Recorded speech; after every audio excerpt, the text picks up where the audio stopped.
Hi everyone, welcome to another edition of Take 10. Today we've got Robert Alley from Best Western and World Hotels. Quick one on Take 10. It's a podcast, supposed to be a 10-minute podcast, and I never achieved it yet. Um, to get behind the person behind the LinkedIn profile as such, get to know the person a little bit better. It breaks the ice, makes it easier to communicate. And hopefully then generates business. So, Robert, welcome, and over to you for introduction. Thank you, Richard. Thanks for having me, of course. Robert Alley, currently at Best Western and World Hotels, and I lead the development, business brand growth, member services, and QA teams at Best Western for GB, and then support the global development team as well. Some of your audience probably know me a bit of time at Synergy, and before that, obviously, a number of years running Roomzzz Aparthotels. So for the service department world, that's my background. Yeah, thanks, Robert. Yeah, indeed, very well known in the sector, and yeah. Um, so let's start breaking some of that ice, should we? Um, so something that occurred to me this lunchtime, actually, as I was racing around the house, thinking that I should be acting differently. Lunchtime, sit down lunch, or do you generally have it on the go? Are you walking down the road whilst you're eating a pret, or do you sit down? I'm not good at lunch. Generally skip it entirely, which is not the right answer, is it? I'm sure. But yeah, if I've got time for anything, it's something on the fly. So yeah, not good at stopping for lunch, to be honest. Interesting. So it's neither there. Right. Well, Mm. I did that question. I don't know. I should have thought of that one. Unload the dishwasher or load the dishwasher. My other half, You're going to my say other neither. half, who many people know might be watching this. Probably me that loads and unloads the dishwasher most often. It's you that does everything, is it? Shame on you, other half. Right. Okay. Um, Driver or passenger in a car? Almost always the driver. Yeah. Yeah. Freaks you out a bit as a passenger, does it? No, I'm all right with that actually. No, I don't mind being a passenger, but I generally would be going on distances. It's usually me that's going to drive. Right, right. Yeah, I'm not a good passenger. I have to say, I'm not a good driver either. But I usually end up in the start in the passenger seat, end up in the boot via the back seat. Kind of like just get as far away from it as possible. Um, Now I know you as a very sociable person, and in a way, I should know the answer to this one. It just goes to show how few times I actually buy around wine or beer or something else. Wine, probably beer over wine most of the time. Yeah, unless it's a good meal. Right. And do you have a favourite beer of any sort? There's so many beers these days. Used to be dead easy. It was Skull, but what Oh, any? Smells going back. Is that still going? That's going back a long No, I time. don't think it is. No. I'm I'm definitely not a connoisseur beers, but I have really enjoyed. There's a lot of good IPAs around now, so generally going to lean into an IPA. Yeah, Yeah, the they're tasty. place across the road from us as uh, I've totally forgotten the name of it. Has a really good one. The name's completely escaped. They're such strange names. I mean, Yeah. one that occurs to Country Creatures is one that occurs to me, and I only remember it because I went for a drink with my son, and I asked him to get this beer. It just looked kind of interesting. He comes back, he goes, "Thanks, Dad. You just got the most expensive beer on in the bar. It was like £15 for a pint. It Wow, was like, it was good. I was in Charlotte. It was actually a Best Western event, Charlotte in North Carolina a few months ago, and the range of beers in some of the bars. I mean, I walked into some and they'd have 40 or 50 different wow, IPAs and beers on the menus. It's quite I honestly never thought too strongly about all these great beers coming from America, but there no." was absolute belters. It's interesting that, yeah. I mean, it's been so long since I was in the States, but there seems to be, I forgot the name of it now, just one with a blue label. but it's probably a sort of standard one. But yeah, I'm terrible with that. Given a choice, then I'll be there. It's like when you go to a restaurant or something. I'll be there like for an hour before I've even figured out what I can eat. um, this isn't an either or, but it did make me wonder. Favorite band? Wow. No, Well, I no. obviously have tickets to quite a well-known 90s band, couple of brothers The leading tickets, it. did you? Sorry? Oh, well, you got tickets for that, did you? We Awaiting. spent one and Yeah, a half yeah. I'll days. be going on 12th of July. Looking forward to that.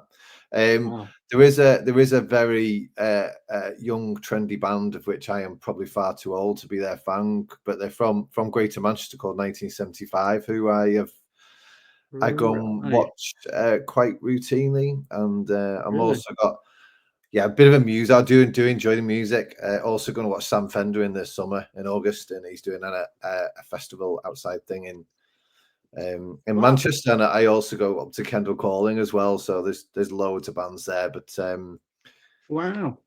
yeah, so That that'll be a sounds big really one. good. So Yeah, yeah, that sounds great. 1975, I'm going to look them up.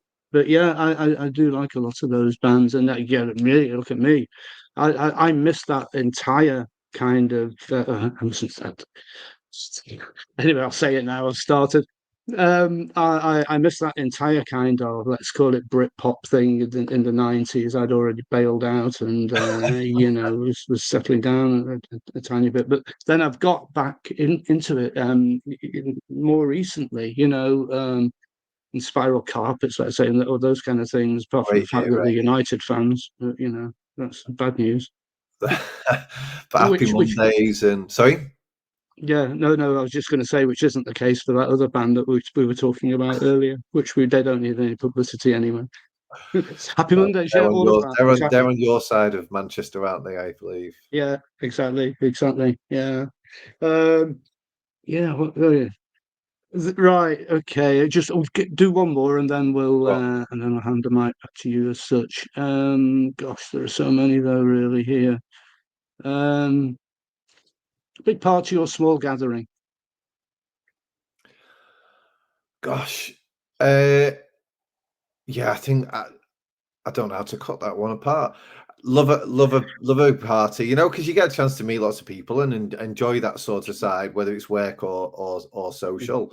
yeah, But you can't really be. I think as you get a bit older, you do like the quality time with your friends and your friendship group. Although that ends up being quite a big group sometimes as well. But yeah, so let me say intimate small party yeah, mostly. exactly. And I think that, and interestingly, that's what most people are going with. Anyone that I've asked that, Right, it's right, yeah. okay. We'd like to think, that it's kind of like party time and all of that, but when it all boils down to it, it's just nice to have those more meaningful conversations, isn't it? So, yeah. Good. Thank you very much for that, Robert. So, hopefully the viewers have feel they got to know you a little bit better. Um, yeah, so over to you really to tell us all about Best Western and World Hotels. All right, let's keep it simple. So big picture, Best Western's are one of those brands that everybody knows, but uh, probably not so obvious to many people is that Best Western BWH Hotels today is actually 18 different brands. So we're very much on that bus of the hotel industry of having many different solutions for different types of hotels. So there's gone are the days when everything just fitted into one under one flag. So 18 different hotels now, from select service right through to premium upscale 5-star lifestyle boutique stuff, and that's where the World Hotels collections come in. Hard and soft brands these days, and of course part of the reason why you're still talking to me is we also have some extended stay solutions. We've got a couple of Aparthotel type and service department type businesses within our soft brands, but there's a couple of brands gonna be in the UK in the next 12, maybe 18 months, 18, 24 months. One is called Home and the other one's called Shore Studio. Both of those extended stay brands from which we bring over from the US. So looking forward to having those come into the UK market. So now it's such a great organization with all that heritage, but some really progressive and really great opportunities in terms of the newer brands that people would be less familiar with to get onto the system. Interesting.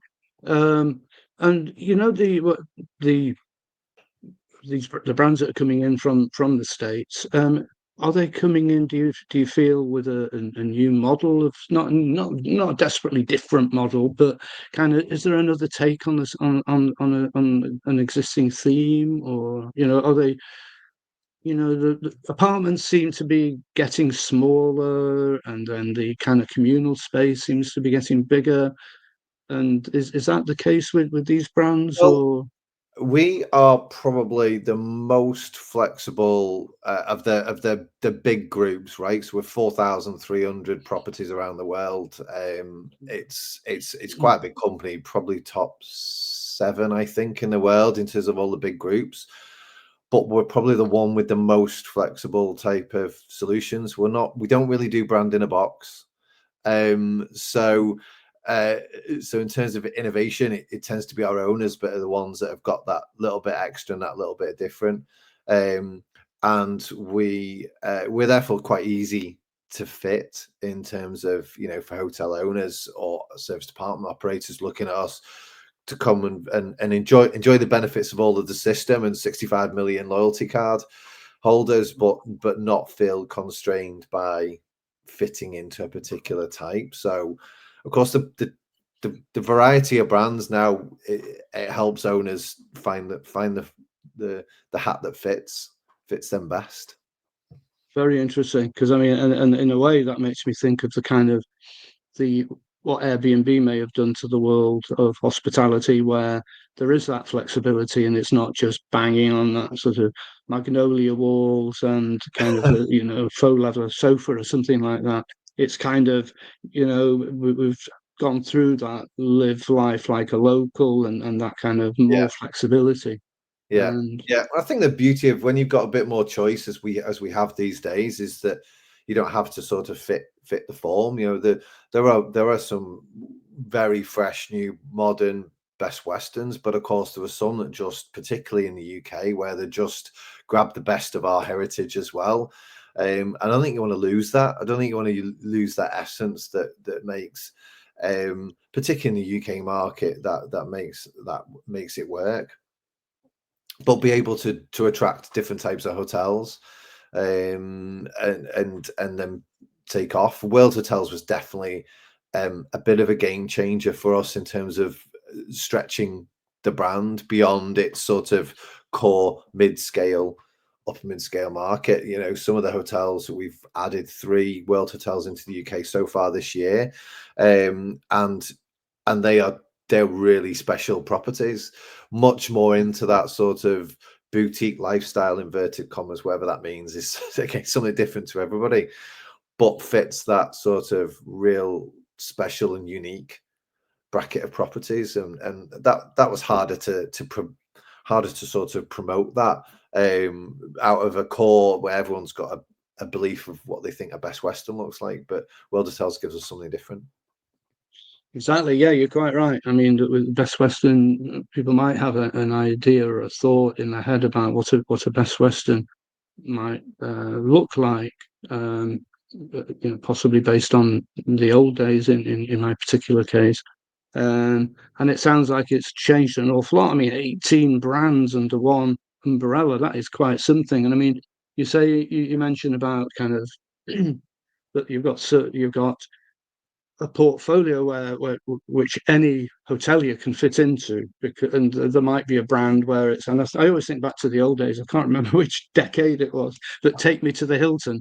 There was this thing of, it doesn't matter if it's Cairo or wherever you are in the world, you go to a Hilton and it's absolutely the same. And there isn't some people like that, and if there's then one of your hotel brands might kind of reflect that, but conversely, some people might like a different experience wherever they go, and then you Absolutely. can cover that as well. So that's really interesting. And that's how brands have changed. We've got that kind of core hard brands where you absolutely know rigid in terms of some key brand standards. You absolutely know and can trust what you're going to get in terms of some of the basic fundamentals, if you like, of guest experience. But brands have changed now, and they're much more soft in terms of their presentation. So still have to have certain brand standards, but of course can look and feel a bit different, and not be sort of signposted in such an obvious way as they used to be. Yeah, exactly. No, interesting. Very interesting. Robert, I know I could talk to you literally all day, but I know that you have literally not that amount of time. But thank you very much for the time that you've spared here. It's been fascinating listening. Are there any other things that you'd like to mention before we wrap up here? We've covered a lot. Thank you for the opportunity. But of course, we're very keen to talk to service department extended stay operators if they're interested in perhaps looking at us a bit different alternative as a commercial partner for them. But no, very grateful for your time. Thank you. No, no, not at all. In fact, on that one, Robert, this is another example of how we could talk forever. How it is. So if there's a brand of serviced apartments out there who are kind of like looking to rebrand, or they want more marketing, sales and marketing oomph, then you want to talk to those people. That's right? Oh, 100%. Yeah, and we will bring a fairly solid Aparthotel brand into the UK in the next 18 months or so, I think. And I said that there's two brands which will fit this wonderful market pretty well. So, yeah, we're definitely available to talk. Exciting, very exciting. All right, I'll let you go. But until we next meet, I hope that you enjoy all of those conferences, all of those festivals and concerts that you're going to. That sounds great. So yeah, Without the you sunshine. without the sunshine. Okay, so I'll speak to you soon. But take care and Wonderful. thanks again. Great. Thanks, Richard. Cheers. Bye. Right.